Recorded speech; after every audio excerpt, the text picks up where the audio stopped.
Matt Lewis. Matt Lewis. Matt Lewis. Matt Lewis. Matt Lewis with the Daily Beast. He's their senior columnist. Friend of mine and friend of America. All right, our guest today is Kristen Soltis Anderson. She's a pollster, speaker, commentator, and author of the Selfie Vote. She's also the co-founder of Echelon Insights, an opinion research and analytics firm that serves brands, trade associations, nonprofits, and political clients. Kristen Soltis Anderson, welcome back to the news. Oh, thank you for having me. Always great to talk with you, and I guess we have to start where probably all your talks are starting nowadays, which is what happened with the polling.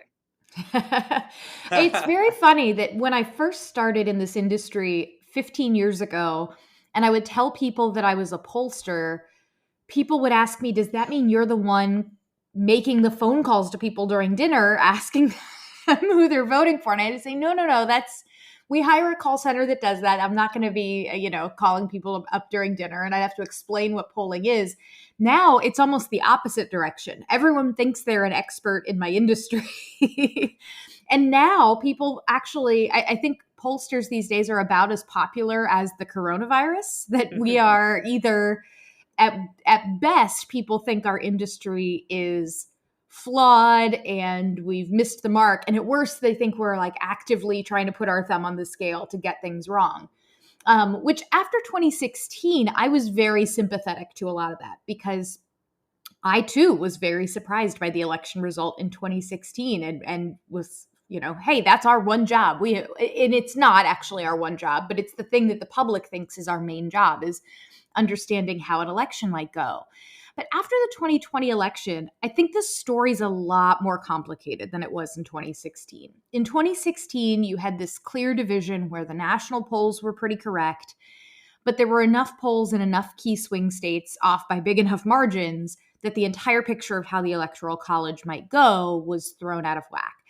And you had the industry take a hard look at what happened, and they came to the conclusion that two big things had happened in 2016. One was that you had late deciding voters who in the end broke overwhelmingly for Trump, that if you just didn't really like both candidates, in the end, maybe you were more likely to break for Trump than Clinton. And that polls were not picking up on that late movement. And that number two, polls were not accounting for the number of non-college educated voters, particularly non-college educated white voters, which are especially prevalent in these upper Midwest states, that they were being systematically underpolled. So the industry fixed those things. But if you talked to me over the last 4 years and said, well, can we trust the polls? My answer was always the same. It was, you should be cautiously skeptical. And that's because we're really good as an industry about fighting the last battle. We're really good at figuring out what went wrong last time and how not to do it again. But that's not the same as anticipating what might go wrong the next time. And I think there was a lot of discussion about what is thought of as the shy Trump vote, which is a term that gets thrown around and has a million different definitions based on who you're talking to, but was sort of debunked as an actual reason for polling error in 2016, that there were experiments done, deep dive analyses done, very little evidence that systematically Republicans were sitting out the polls or what have you. But I was not as dismissive of it this time around. Just because it didn't happen in big numbers last time didn't mean it wouldn't this time, because the country is in an even more polarized and frustrated moment. People are more worried than ever about, quote unquote, being canceled, et cetera. And I just was apprehensive about the idea that we could completely dismiss it this time around. And I'm still, there's not enough data yet to confirm that, quote unquote, shy Trump voters are a factor in this equation, because you'd have to answer, why were the polls really wrong in Florida but really right in Georgia? Are there shy Trump voters in Florida, but there's not shy Trump voters in Georgia? Are there shy Trump voters in Wisconsin, but they're not next door in Minnesota? You've got enough unusual and hard to explain patterns of polling error this time around that there will not be one neat, simple, unified theory of what went wrong, like there have been in the last few elections when polls missed the mark. Yeah, it is interesting because, if you look at Maine, for example, Susan Collins, I don't think there was a single poll that showed her up in that race in Maine, and she won. And there were I think the thought was, well, maybe the national polls are, wrong, but these state polls are going to be better. I don't know. Lindsey Graham, there was $75 million or something spent against Lindsey Graham in South Carolina. Didn't he win by like 13 points? Yeah. And so something? if you think that shy Trump voters are the issue, why is it the case that actually in many of those same polls that showed Susan Collins in a neck and neck race or down by a bit to Sarah Gideon, those polls were not as far off the mark when it came to Trump vote? There were no polls saying, "Oh, Donald Trump, might win." The Trump number was actually pretty on the money in some of these Senate polls, but it was Susan Collins' number or Lindsey Graham's number that was way off the mark. And look, kudos to Ann Seltzer, who understands the state of Iowa better than anyone, who is the only pollster who I think can walk away from the act of engaging in public polling of states this election and have a perfect record. She got so much grief for coming out in that weekend before the election and saying, I think Trump's up by 7 in Iowa. And guess what? She was pretty darn close to the mark. But there were so many things that were going to be uncertain about this election in terms of what's turnout going to look like, the difference between early voters and day of voters, how will the pandemic affect things, that just, I think, made it even harder for pollsters to do well this time around, and is going to make it harder for us as an industry to unpack what went wrong in the days and weeks to come. I mean, the most egregious example was, I think it was an ABC Washington Post poll that had Trump winning Wisconsin by 17 points. I mean, at the time, everyone thought that was an outlier, to be sure. But like, how does a respected, how do respected outlets get something that wrong? What's going to be another factor that makes this so hard for the industry to unpack is it would be one thing if all of ABC's polls had been off. And I say this as someone who used to work at ABC, who has great fondness for Gary Langer, who has run their esteemed polling unit for decades. He is old school, and he does things kind of by the book, old school standards of phone polling. And while he got things, while that poll in Wisconsin, I mean, my gosh, Biden by 17 is nowhere near the realm of reality of how things turned out. And yet ABC Washington Post was the best media poll in Florida. They had Trump winning Florida by 2, which is pretty close to the mark. So it would be one thing if you could say, well, these 5 pollsters were all garbage, but these 5 pollsters were all good. But instead you have a pollster totally blowing it in one state and then nailing it in another state. And the inverse of that is Trafalgar, which has got a lot of attention in the days leading up to the election, where a gentleman named Robert Cahaly, I think I'm pronouncing his name right. It's Cahaly. Cahaly. I haven't talked to him in a decade, but I've known Robert Cahaly for 20 years. He and I used to, when I worked at the Leadership Institute, we used to travel around the country together, doing these campaign training seminars, and it was an interesting motley crew. Yeah. Sometimes we had I don't know if you know Ron Naring, who was a Ted Cruz guy from California. And Ron Naring was just a very, he would do these PowerPoint presentations, bullet points, like this is how you do a door-to-door canvas. And then Robert Cahaly would come up with his Southern accent. It's like Lee Atwater risen again, and just tell stories, and it's very colorful. And I learned a lot by doing that, but it's Cahaly. At least it used to be Cahaly. Maybe he's changed it. Excellent. Well, no. I'm sure that's correct. I just didn't want to butcher it. Well, we do have another friend named Paul Pelletier, who changed his name to Pelletier because he was mad at the French. So sometimes these things do change. Well, that is wild. Well, all I was going to say was that, giving him some credit that he had put out polls in places like Florida that also had, I think he had Trump up by 2 in Florida. There are many states where his polls are going to be much closer to the mark, in states like Ohio and places like Texas.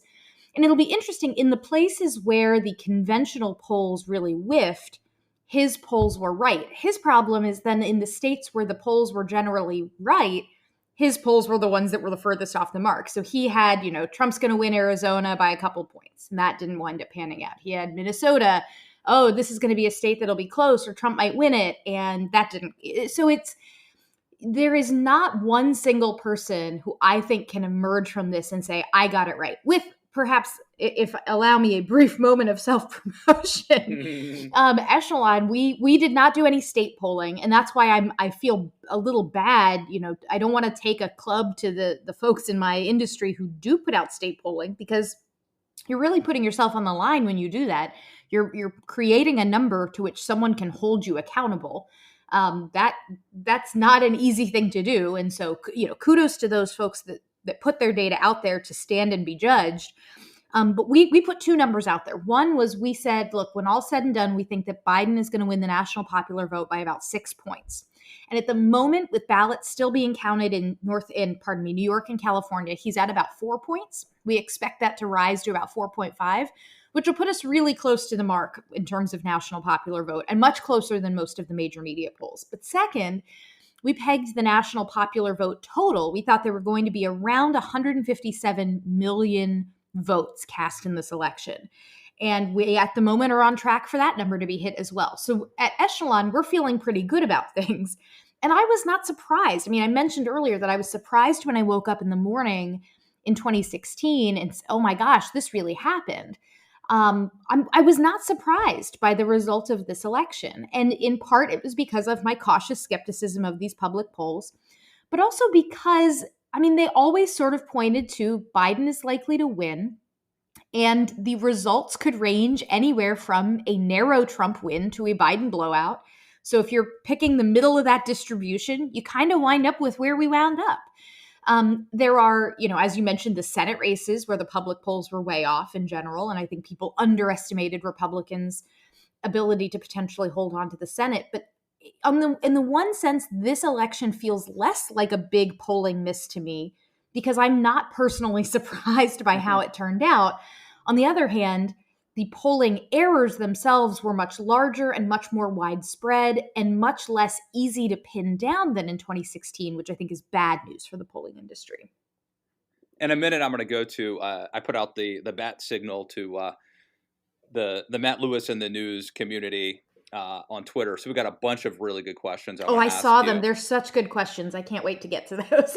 Yeah, no, they're really good. But I guess, you've been, you've tried to be kind to your colleagues in the polling industry, but I wanted to ask you about like their cousin, which are this new breed of like data analytics nerd out there. The people who create these elaborate models and they run 50 different ways that the election could go. I find their certainty to be, let's say, they seem to be very confident, not now, but like in the run up. Like if you dared question their assumptions, like if you dared to say that you thought that there were shy Trump voters or whatever, they seem to have like almost a smug quality about them. And I'm just not sure that they've actually delivered enough to like warrant that. Do you have any feelings about that industry? I do. I think, look, I'll issue a brief defense of Nate Silver, which is to say, the weekend before the election, he wrote up a whole piece that said Trump could win, and explained, why in their models, while they were still showing Biden with a, 1 in 6 or, 5 out of 6 chance of winning, what factors all come together to create that 1 in 6 chance that he doesn't. And I found this to be a compelling case. I had been trying to talk to my Twitter followers over the weekend about, look, there's a lot of uncertainty out there. Don't go into this thinking you know how this is going to go. Open your mind to a wide range of outcomes. And all these folks sort of jumped on me and on Nate saying, oh, well, this is just a CYA post. You're just trying to cover yourself because you think the polls are all going to be wrong and you're just trying to, preemptively dismiss this. And it's like, no, that's not it. It's that genuinely, I know that people out there want polls to be able to tell them with an extreme degree of certainty and precision exactly how something will go. And I regret to inform you that that is not most of what polling does. That for the vast majority of poll questions that I ask, if I show 60% of Americans believe something and the actual result is that 63% of Americans believe something, that is not catastrophic. It is not the end of the world. And yet in election polling, that 3% leads people to think you're either a genius or a moron. And I just think that the public consumption of polling, I think that, and I don't want to say, oh, this is all on people. People are bad at understanding statistics. But I do think that like these models, they're trying to put a degree of certainty, or rather quantify uncertainty around an election result. And I'm just not sure what the value is in doing that. I think that's my biggest problem. Well, first of all, I'll agree with you, because like, if, let's say you're testing a message, right? Or a messenger, or a slogan. If 60% say they prefer one slogan to the other, it doesn't matter if it was really 63% or 57%, right? You've got the right slogan. And so by testing that message, you would definitely come up with the best message. And horse race polls are only part of a small part probably of what the polling industry does. But here's my pushback on that, right? So it's like someone who let's say that you are like a starlet or a reality star, celebrity, and your whole thing is like selling sex appeal, but then you get mad that people objectify you, right? And so I feel like the people who are in this data journalism game, like they are selling the fact that their headlines are not boring anodyne headlines. Their headlines are like 9 in 10 chance Joe Biden's going to win. So they're selling this clickbait. They're selling the notion that they can predict what's going to happen. And so I think that's part of where the anger and the disconnect comes from.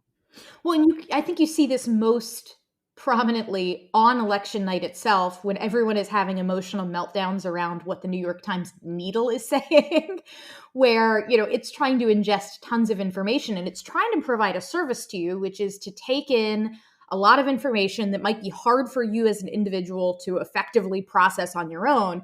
And it's saying, look, we're looking at all these different precincts and we're matching it up to how they behaved in the past and what our expectations are. And we're giving you what should be an easy to consume piece of information about how things might go. But I feel like so much of the industry is not about trying to tell someone what's going to be in the Christmas present before they open it. So much of the industry is focused on entirely different things, helping people build their strategy, et cetera. And yet most people's exposure to our industry comes through the polls, the New York Times Needle, the dueling forecasts at The Economist and 538. And granted, it is not most Americans who are looking at those things. It is people in a very subset, this political data geek subculture.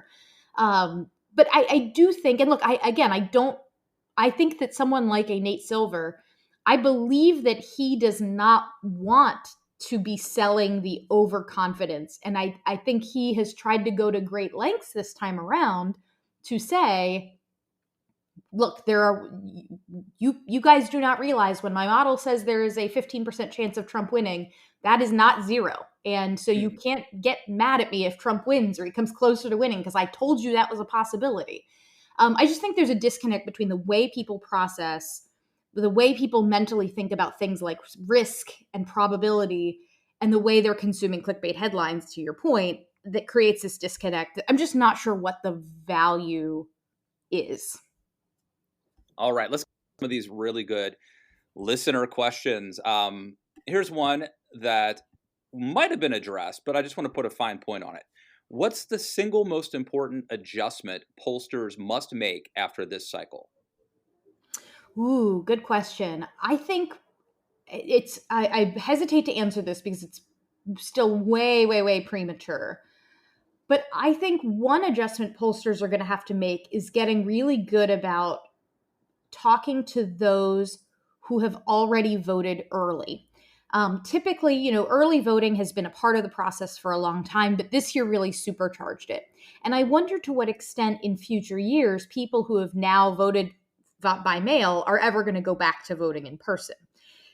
And if they don't, and if we still have large amounts of early voting and vote by mail after this election, an interesting challenge that it was actually Charles Franklin, who runs the University of Wisconsin poll, surfaced, was that people are actually relatively willing to tell you who they are going to vote for.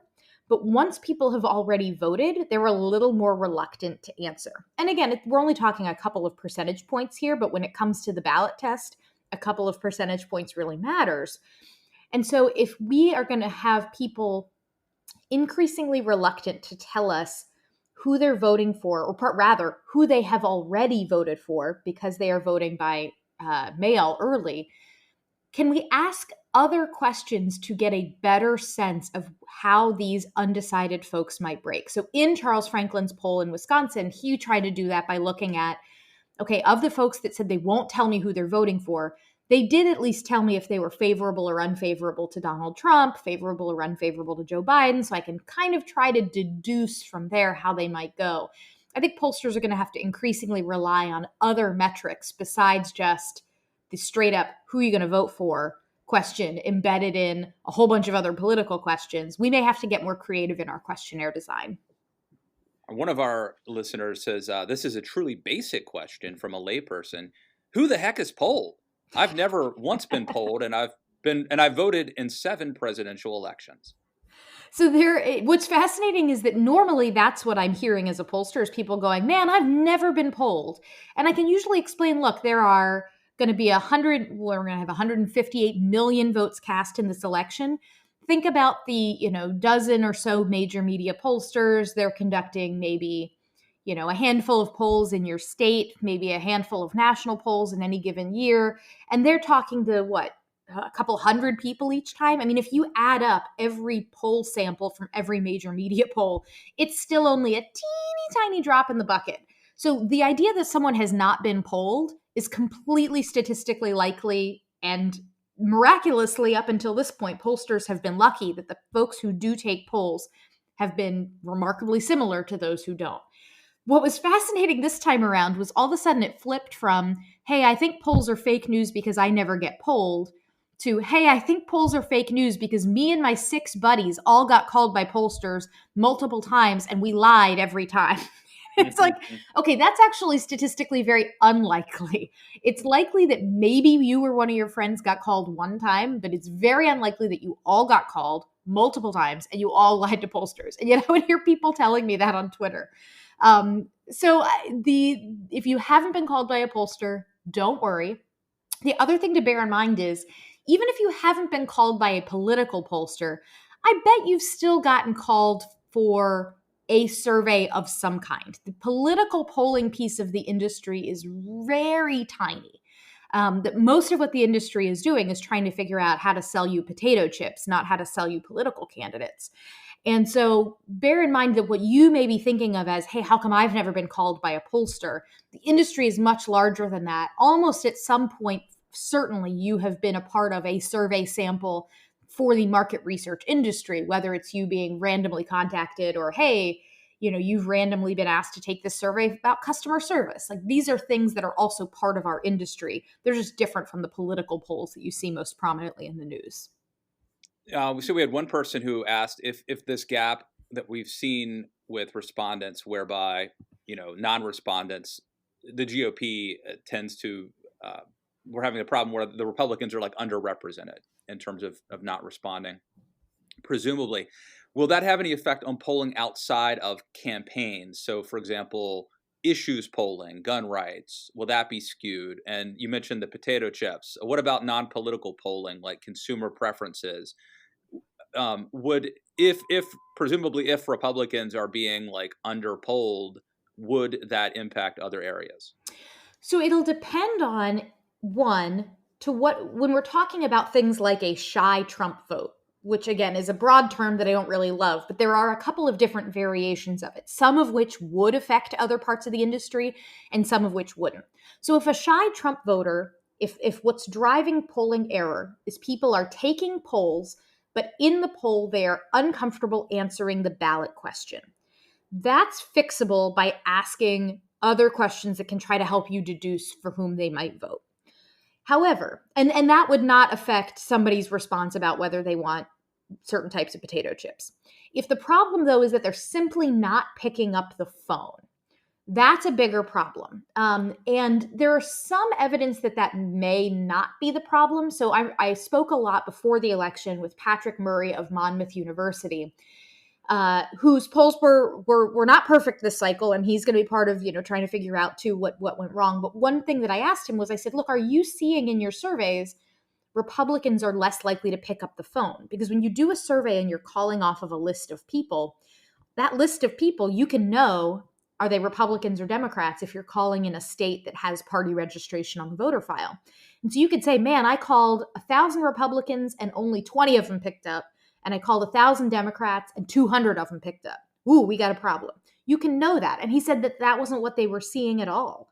So if that's the case, if that's not the problem, then things will be fine. But if it is the problem, or if rather there are certain types of Republicans who are systematically sitting out polls, but it's being made up for by other Republicans taking polls more, that could have, if people are just distrusting the institution of survey research itself, that could affect government surveys, important things that we use to make policy. Like, there are all kinds of potentially really scary implications for this.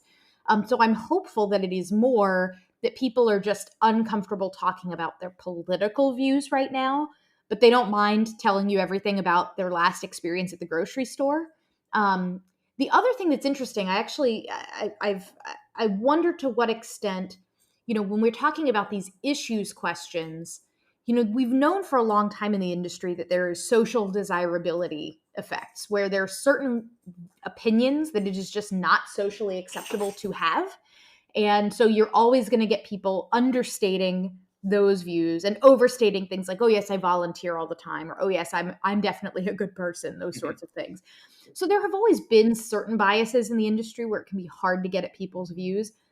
But it's a bigger problem if there's just a subset of the population that just wants to be completely off the grid.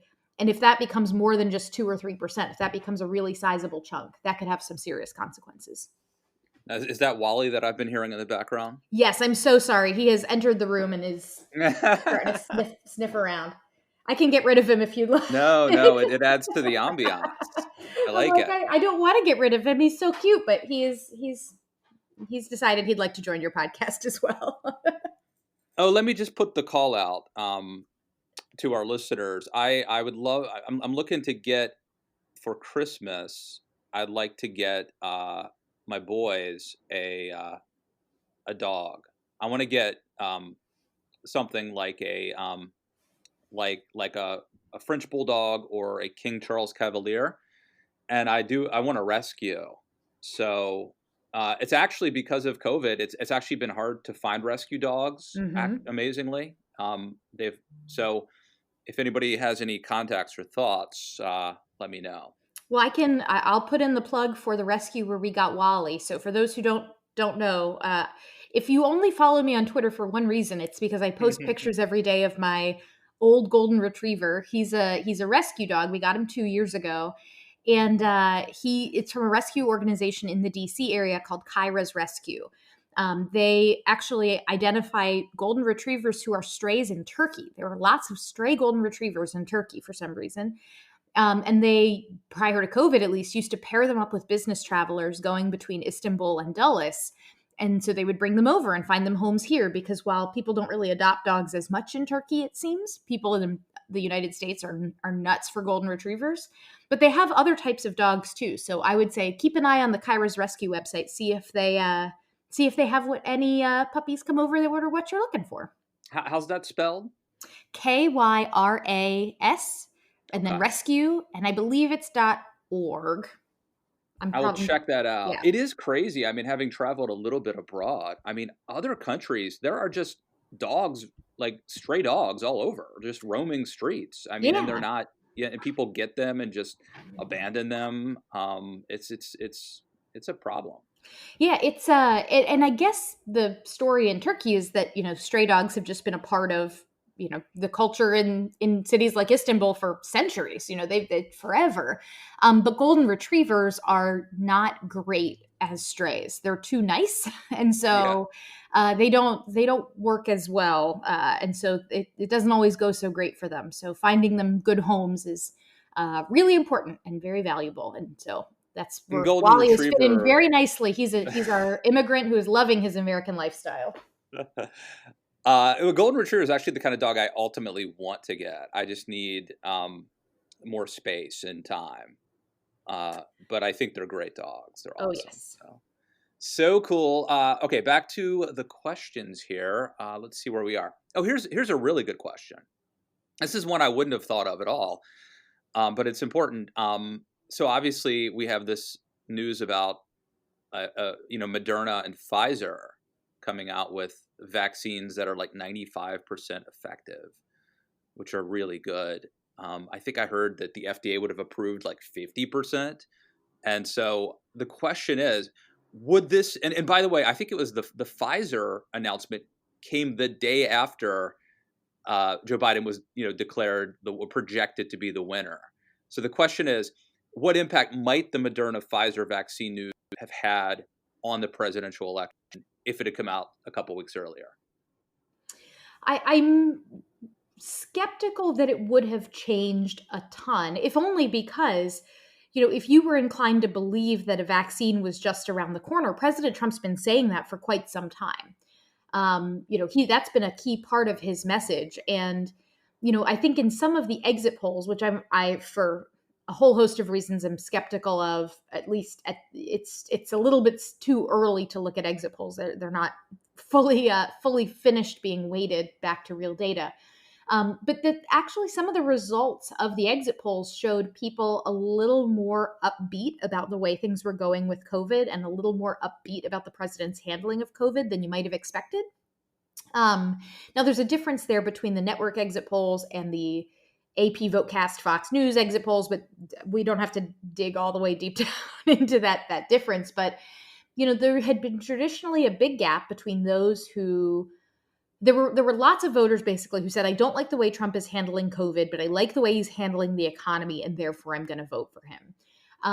And so would he have been better off in a situation where people were even more upbeat about his handling of COVID? Yes, for sure. I think the fact that the administration handled a lot of things around this virus, but in particular the messaging around this virus, relatively poorly, I think is a huge reason that's, sorry, we've got a helicopter now flying over my house. I think the handling of COVID messaging, like I wrote a column a couple of weeks ago that said you can't message your way out of a pandemic. That, just trying to say, oh, everything's fine, was not the lived experience of so many people who were out of work or couldn't see their families or what have you. And I think if relief had come, that could have been good for Trump. On the other hand, I think Democrats' sort of commitment to we must be locked down, et cetera, that Republicans have been the ones talking more about, look, we've got to find ways to get back to normal. We've got to find ways to live our lives as safely as possible. That's a message that actually resonates with a much larger proportion of the public. And I'll end by saying there's an interesting theory that David Shore, who is a Democratic strategist, has floated around, at least the polling side of all of this, around COVID, which is that, one, we know we have partisan polarization around Democrats are more likely than Republicans to say they take the virus very seriously, they're staying home, they're wearing masks, et cetera. The differences aren't as huge as you might be led to believe by, turning on the news, but there's still divides there. And he suggested that it's possible that it was easier for pollsters to reach Democrats because Democrats are more likely to be locking themselves down in their house and are more eager to be taking surveys. They're more fired up. They're more energized about politics right now, where Republicans, if they're out just kind of living their lives, might be less accessible to pollsters. And that to me would be, again, to your point earlier about would that have implications on our issue polls? Could we be understating people's desire to get out of lockdowns because people who are already not locking themselves down are just harder to reach by pollsters? It's just a theory. I don't have a great deal of evidence one way or the other, but it's something that I hope our industry looks into because that would really have fascinating implications for how we think about the public's response to COVID. All right, I'm going to combine two listener questions together, and so I think they sort of fit together, but we'll see. So Trump overperformed with Hispanic voters in Florida, and I know some districts in Texas. The question is, is it possible that other GOP candidates could replicate this and grow the Hispanic vote, or is it an anomaly? And the other question that goes along with this is about Trump's kind of working class platform, if other Republicans could win with that, or if it's about Trump's style and personality. There could be some element of Trump's style and personality, or frankly, just a desire for a politician who fights. That's one of the most common things you hear when people talk about why they like Trump. He fights. They may not even like him personally, or, they wouldn't necessarily be his best friend, but they like that he's ticking off people they don't like, and that he's fighting battles that they want to see fought. But I think the bigger lesson for Republicans should be that you should be talking to these voters, and it does not just have to be about immigration. I feel like so often when people talk about Latino voters, it comes down to, but Republicans on immigration, how are you ever going to win them over? And I think it really misses that for a lot of Latino voters, immigration is a big issue, but it's maybe not the top issue. Or it's a big issue, but maybe not in the way they think. That, if you've ever read anything that somebody like Reihan Salam has written about immigration, recent immigrants are the ones that are most harmed by further waves of sort of illegal immigration. It puts the downward pressure on their wages first and foremost. And so the politics of an issue like immigration may be much more complicated than the sort of easy, dismissive, Republicans are going to be bad with Latino voters until they get behind a path to citizenship, which was what you saw in that GOP autopsy in 2013. But I think it's also that, look, that's not the number one issue necessarily, that issues like healthcare, issues like the economy are going to be big issues. Entrepreneurship, huge issue. I did a survey recently for the Walton Family Foundation where we were asking Americans, do you believe you're better or worse? Young Americans, Gen Z and millennials, are you better or worse off than your parents were? And do you think the American dream is accessible to you, et cetera? And among the most optimistic respondents were young Latinos. So I think maybe a doom and gloom message about how America is terrible and everything is bad and we're all, that I think a message that sort of talks down about America, which sometimes you'll hear from, frankly, white progressives, it just is not where many Latinos are, who feel very upbeat about the opportunity that this country has afforded either them or their parents. And frankly, are interested more in a message that will allow for entrepreneurship, that values hard work, et cetera, et cetera. You can see, interestingly, in the data from election returns in two counties in Florida, right near where I grew up, that I think tell this story pretty powerfully. So I grew up in Orange County, Florida, which is where Disney World is. It's where downtown Orlando is. But you could get on your bike and ride just a couple minutes and you'd be in Osceola County. And Osceola County is more rural. It's more working class. And in the last couple of decades, it has become majority Hispanic. While Orange County itself is more kind of middle class, diverse suburbs. It is a very diverse county, slightly higher than average proportion of college degrees. Orange County used to be the quintessential swing county. It went like 50% Bush Kerry, 50-50. But when Obama came on the scene, it became 60% Democrat at the presidential level and kind of has stayed that way ever since. The Democrats were able to add this like diverse middle to upper middle class suburban type area to their portfolio.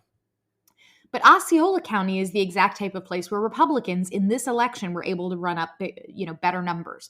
Osceola and Orange had voted the same way going back 2 decades. And this time, Osceola broke away, still voted for Biden, but not nearly by the large margins that Orange did. And I think it points to, this is not just about, Cuban Americans in Miami-Dade County who oppose socialism, that it's about much more than that. And I think Republicans, by having positions that are more socially moderate than perhaps what some of the positions that progressive activists are taking, puts them more in line culturally with where a lot of sort of working class Latino voters are. But also, I think talking about economic opportunity and wanting to get the economy going again, that continues to be the biggest thing Trump had going for him going into this election. The fact that 56% of Americans said they were better off than they were 4 years ago was huge, and I think kept him afloat, even in the face of something like COVID. And I think should underscore for Republicans that by talking about economic opportunity, you can have a real chance to win over, and frankly, not just like working class Latino voters, but there's this fascinating map of Georgia and which way different precincts swung to or from Biden versus Clinton. And you can see there's this blue donut around Atlanta where like the suburbs ringing a city like Atlanta all swung very blue, but the actual center of Atlanta did not.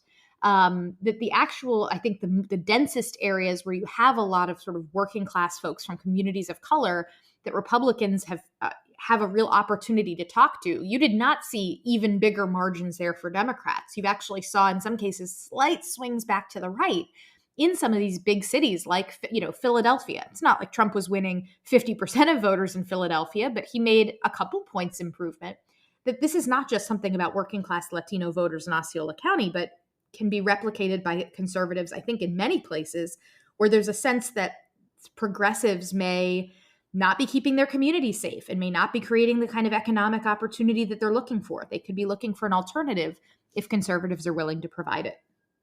So just to put a fine point on it, it sounds like you were saying this is not, in your opinion, this is not, Trump is not sui generis. This is not just Donald Trump being a famous guy who is unique, but other Republicans could, if they avoid being too out there on social issues, and if they double down on like a populist conservative platform, that they could continue this trend and win over working class Hispanics and others? Yeah, I don't think it has to just be about Donald Trump. And frankly, if it was a factor of, hey, this is a famous guy who we all know from The Apprentice, that doesn't explain why there's a big difference between 2016 and 2020. I mean, by the time we get to now, things like The Apprentice have faded a little bit even further into the backdrop. I think this is about the way that the issue positions of the party have reoriented themselves to be a little more focused on trade. Trump talks about the economy all the time. While I think there has been some overreach on the left that has opened the door for conservatives to talk to these voters. All right. Someone wants to know how a really smart, Republican with 2024 presidential aspirations should have navigated the Trump years. It's a good question. And I think the folks that I see that frustrate me the most are the ones who it's clear that what they're saying does not match what they really think. That there are some folks who they don't like what Donald Trump has done with the party. They just don't agree with him on a lot of things, and they put it out there and they face the political consequences of it. They face the backlash, whether it's a Mitt Romney or a Ben Sass or what have you, and they just deal with it. And then there are some folks that they are true blue, and Donald Trump has created the Republican Party that they've been looking for all along. They genuinely like that he is fighting, and are excited about the direction that he has taken the party. And I think if you like him, I mean, by all means, go out there and say it. I do think that you've had a lot of instances, though, where it seems as though Republicans have tried to have their cake and eat it too, and I worry they're going to wind up having neither. Where if to the extent that you disagree with the president, say so. And I think there's this fear that Donald Trump is going to tweet about you, and that's going to mean that the world is over. And just think about, there are two new Republican members who are coming to Congress who themselves represent, I think, a strain of conservatism that is quite in line with Donald Trump's vision for the party. That would be Lauren Boebert from Colorado and Madison Cawthorn coming from North Carolina. These are two new Republican members, both of whom Donald Trump tweeted in favor of their opponents in the primaries. And yet it didn't work. They were still able to succeed and overcome. And so Donald Trump himself as a man, despite his efforts to put his thumb on the scale in those primaries, did not succeed. So if the question is, can you overcome a primary challenge where Donald Trump is tweeting in favor of your opponent? The answer is yes. However, could you succeed in a primary where Donald Trump is tweeting about your opponent and you do not hold views that are in line with the Republican base? Absolutely not. And so I think the bigger question is less about you have to defend Trump as a man. Rather, I think Republican voters are going to be looking for someone in 2024 who embodies some of the things that Republican voters really like about Trump, that he fights, that he seems to be focusing on the quote unquote forgotten man. I think those are the things, the lessons that of, what the base of Republican voters have been wanting, that Republican leaders and elected officials have not been giving them over the last decade, that they're going to continue to want. That demand is going to stay there, even if Donald Trump ever exits stage left, which I don't imagine he's going to. But that to me is the big lesson. I don't think you need to lash yourself to the man himself personally, but I think learning the lessons that there's an appetite for fighting, and there's an appetite for a focus more on this quote unquote forgotten man, and that we cannot just be the party of country clubs, is an important and valuable lesson that folks will take moving forward. Appetite for destruction. Let's see. One more. Okay, so one more reader question. Then I got a fun, not political question, and then I'll get you out of here. Here's the reader question. Donald Trump discouraged the GOP from participating in mail-in voting. Did that hurt him?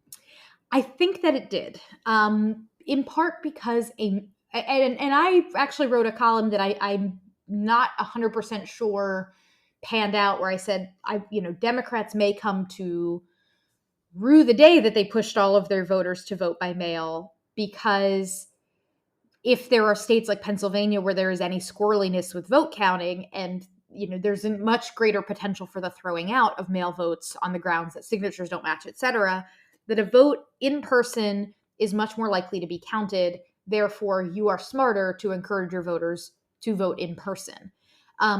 Where I think Republicans really erred, though, was also making it a big deal about voting on election day itself, because you're really risking it. You're hoping that voters won't have something come up that day, or be too busy, or decide that they're too tired, or whatever it is.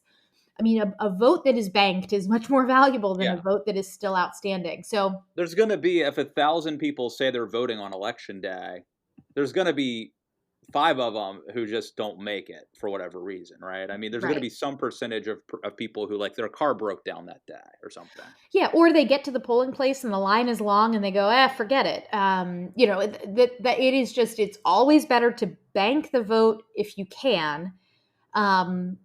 But there were also risks with mail-in voting, and there was also a possibility that Democrats could be the ones at the end going, no, we shouldn't have pushed mail-in voting so much with our voters, if that had wound up being an issue. It didn't, but there were a variety of ways this could go. I just think the telling people, oh yeah, well, for Republicans, we vote on election day because that's the traditional way you do it. Like, that's silly messaging. You want to get those votes banked as soon as you possibly can. Indeed. All right, I want to end by asking you about something that has brought me comfort and joy. This is not an advertisement. Just during this really weird and difficult time, and it's a show called Ted Lasso. And I saw on Twitter that you've been watching this as well. Oh, yes. And I guess I'm like 6 episodes in. I don't know how long the first season is, so I'm not through the first season. I've just found it delightful, and I found that it gets better, which is a mark of a good show over time. But what's your take? I'm 100% where you are. I loved the ads that the NBC, when NBC bought the rights to the English Premier League, they made these ads of Jason Sudeikis as a sort of bumbling, arrogant American football coach going over to coach Tottenham Hotspur. And, the ads were really funny, but I thought, I don't know that I want to watch like a whole, 30-minute show over the course of a season. I don't know how much they can get out of this. And even the trailer for the show, like, kind of left me underwhelmed. And then I heard from enough people, no, you should totally watch this. I said, okay. And you're right. What's great about it is that, they've adjusted the Ted Lasso character. So if you saw that NBC ad, just know that the Ted Lasso that shows up in this show is a little bit different. He's more humble. And while he knows nothing about soccer, he does actually seem to know an awful lot about leadership and helping people bond and become the best versions of themselves. And so that's really the focus of the show, is Ted Lasso coming in. Yeah, he doesn't know anything about soccer, but he's weirdly good at people skills and has a shockingly good emotional IQ and can, sift through all of these people with all of their foibles and brokenness and help them all to become better. And that leads the team to becoming better.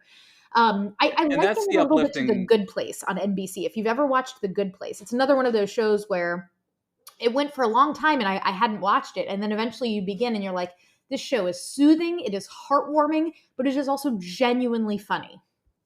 Yeah. And I think the uplifting part is Ted Lasso just being so positive and such a good leader in terms of bringing people together. I do wonder, I found the NBC promo thing to be more believable that Ted Lasso would be a football coach. I don't know if you've ever met any football coaches, but whether it's at the high school level, the college level, or the NFL level, I don't think any of them are as friendly and happy-go-lucky as Ted Lasso. They tend to be very driven and very ambitious. And I feel like so I love the show. I'm not sure that part's realistic. I think the assistant coach, they totally nail. That guy is so well cast.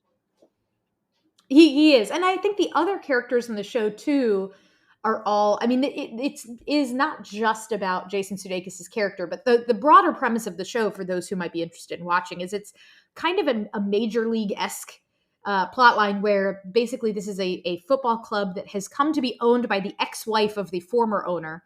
After a messy divorce, she gains custody of the team, and she decides she's going to try to run the team into the ground to bring about maximum pain and suffering on her ex-husband, which is why you end up with this kind of goofy American football coach coming over to coach a Premier League team. But like her storyline is interesting. Nobody here is just a complete villain, save perhaps the ex-husband himself. But everybody in the story has everybody handles problems like real adults. Like things don't get drawn out and made into unnecessarily overly dramatic things in a way that only happens on TV. Like people handle problems like decent human beings generally. And it's very, very, very delightful. And it has now been renewed. I think they're going to have 2 more seasons at least coming up. So I'm thrilled. This is on Apple Plus, I think, right? Yes, Apple Plus. Okay. And so, you were talking about how it's just so refreshing. It's about people solving problems, the opposite of our political world. And that's what I like. The other thing I really like shows like, I don't know if you got into Schitt's Creek at all. No, that's one where I've watched the first episode. I said, oh, this is really good. And then I never came back to it. And so it's on my list. So like the Schitt's Creek idea is like obviously like a fish out of water, right? It's like it's the Beverly Hillbillies in reverse. And if that was just the idea and they just played to that idea every week, it would have not been a good show. It would have been like one gag. But the characters developed and they become better people over time. And I think that's happening in Ted Lasso as well. So thumbs up from me. Let's plug some stuff. Kristen, how can people read you, follow you, watch you, all that stuff? Well, you can read me at the Washington Examiner. My column comes out every other week. Although last week I put out 2 columns, one about the changes in the polling industry, and another about Osceola County versus Orange County, which I mentioned here. I dig into a little bit more of the data there. You can also find me on Sirius XM on POTUS channel 124. It's their nonpartisan politics channel.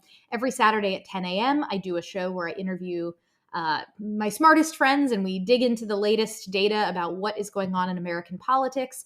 But we also try to tackle things like culture, media, technology. What are the things that are changing the way our society works? So tune into that 10 a.m. Saturday mornings on Sirius XM POTUS channel 124. Awesome stuff. Kristen Soltis Anderson, thank you for coming back on the news. Thanks for having me. If you like this podcast, rate and review it on iTunes. Follow Matt on Twitter at Matt K. Lewis. Thank you for listening to Matt Lewis and the News.